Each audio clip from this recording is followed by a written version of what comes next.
Hey everyone, welcome to Fresh Plug. If you're getting started with Adobe Premiere Pro, one of the first things you need to learn is how to import your footage properly. In this tutorial, I'll show you the multiple ways to import your clips, organize your media, and make sure your files are ready for editing. Let's get started. First, open Adobe Premiere Pro. If you're starting a new project, click on New Project. Give your project a name and choose a location to save it. Once you're done, click OK to open the project. Now that we're inside the project, let's talk about the project panel. This is where all your imported media will appear. You can switch between list view and icon view depending on your preference. I recommend using bins though, which are more like folders to keep your media organized, especially if you're working on a big project. So the first method I'm going to show you on importing is the drag and drop method. It's the easiest way to import your footage.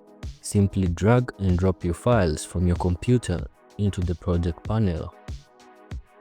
This works great for quick imports. Another method is to go to File, Import, select your footage and click Open.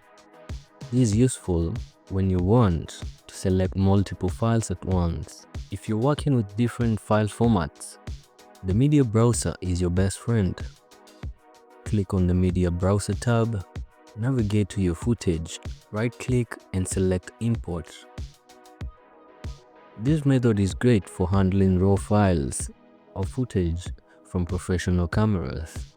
After importing, double-click your footage to preview it in the source monitor. Make sure everything looks and sounds correct. If the clip doesn't play properly, you may need to check your file format or re-import it.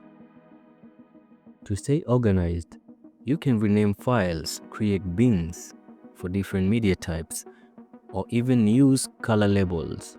For example, you might color code your interview clips one way and your B-rolls another. This makes editing way much easier. And that's it. Now you know multiple ways to import footage into Adobe Premiere Pro, whether you drag and drop, use the import menu, or the media browser. You'll be able to bring your footage to a project quickly and efficiently. If you found this tutorial helpful, don't forget to give this channel a subscribe, like the video, and comment down below. See you in the next video.